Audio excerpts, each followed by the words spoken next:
guys. Today, I'm gonna be reading you a scary story that I wrote the other day. Just kinda decided to, so hope you enjoy it. His name was Jeffrey Sullivan, but most called him Sully.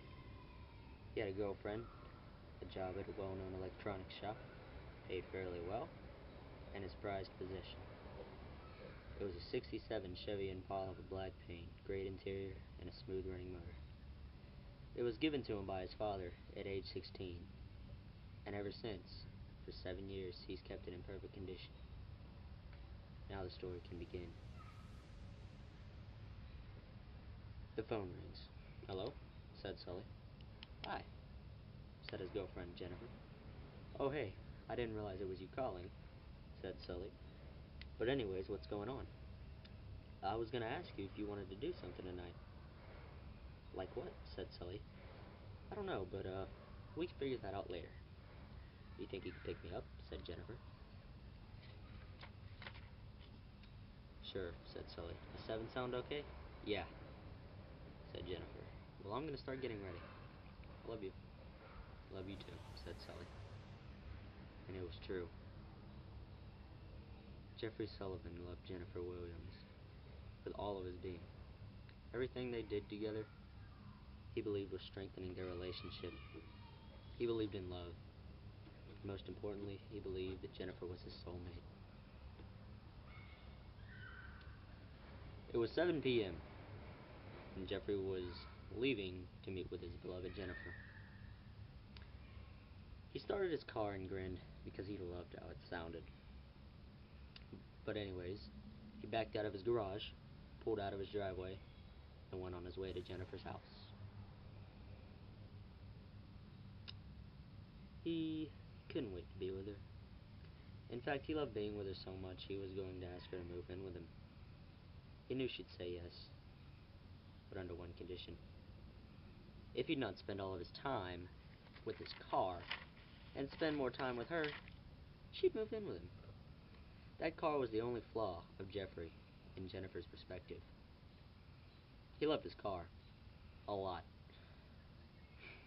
As Jeffrey was driving, there was much traffic, so he took a back road. And while driving, he saw something strange in the woods. He slowed down and tried to get a better visual, and his car was shot 5 times. Jeffrey was pissed. "You think this is funny, huh?" said Jeffrey. "Well, I don't. Whoever this is needs to..." Jeffrey was cut off by a shovel to the back of his head. He was knocked out. Part 2. Jeffrey awoke sore, angry, and afraid. He looked around him, saw a flashlight and a note. He took the flashlight, and he read the note. It read, "Hi, Jeffrey. I've done this for a reason. And if you want to know who this is, why I've done it, and you want your car back, you'll play my game. The game goes like this. You hunt for 10 notes I've posted all over these woods, but don't try to escape. Know that I'm watching you, and if you try to leave, I'll murder you. Each note has a clue to the next note and so on. If you've read this, the game starts now." So Jeffrey got up and began searching. Many thoughts ran through his head. Hope I make it out alive. I wonder what Jennifer thinks I'm doing. Where the hell is my car? Jeffrey swore up and down that when he found this person, he'd kill him for what they did to his car. Jeffrey saw something in the distance. It was a note posted to a tree. This time, Jeffrey read it aloud. Note 1. Congratulations, Jeffrey. You found your first note. I'd also like to inform you that now that you have the first note, you're being hunted. So get around quick. Ha! And here's your clue to the next note. Look for a bush that smells awful. After Jeffrey read the note, the feeling of fear inside him grew. Hunted? What the hell does that mean? He thought. He heard what sounded like footsteps behind him.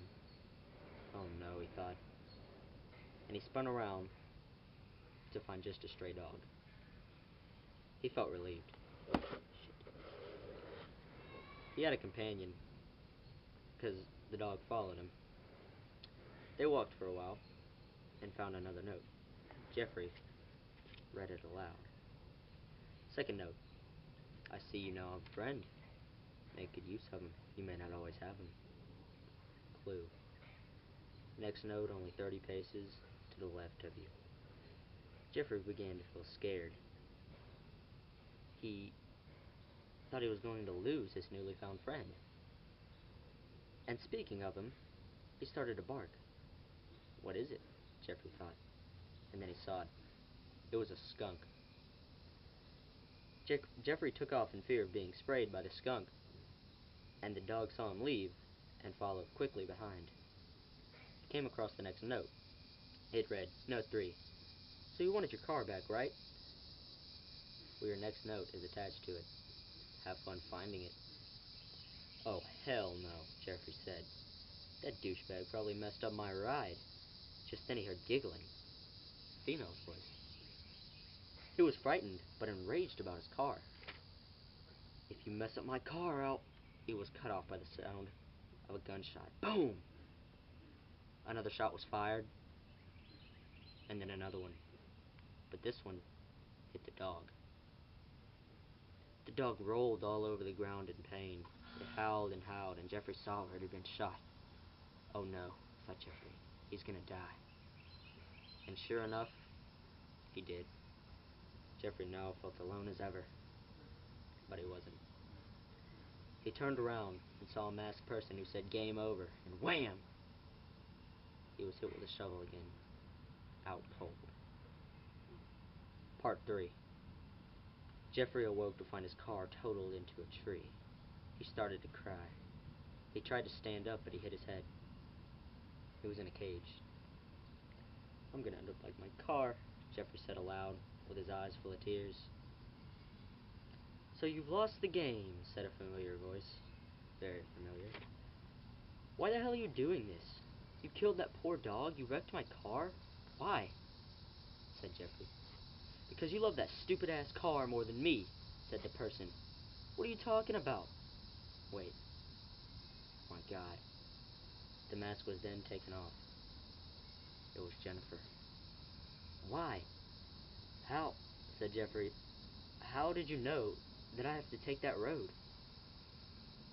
Because, said Jennifer, I cause so much traffic you'd have to. See, I cut the power line to the traffic lights, said Jennifer. So you never wanted to spend time with me tonight? Just kill me? Jeffrey said. I loved you. I would have sold the car to keep you, and now I have to die over it? Sold it? What do you mean? Said Jennifer. I was going to ask you to move in with me, said Jeffrey. Oh my, said Jennifer.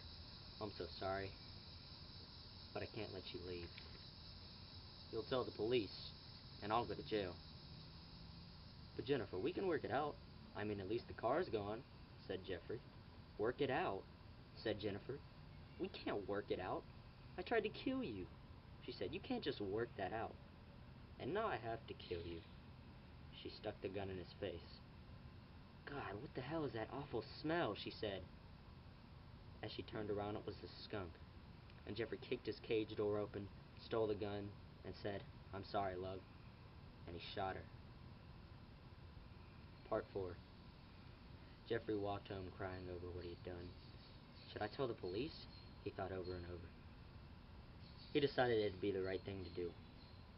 So he continued to walk home. He felt terrible for shooting her, and bad for that poor dog. Jeffrey was now home. The door was open. Strange, he thought, but he paid it no mind. He picked up the phone, dialed 911, and waited. Hello, how may I help you? Said the woman. Yeah, I'd like to report a... But he couldn't finish. His body was paralyzed, and he couldn't speak. Jeffrey had been shot. By Jennifer. Said for trying to kill me, you dick. She picked up the phone and said, "I'd like to report a murder." "What?"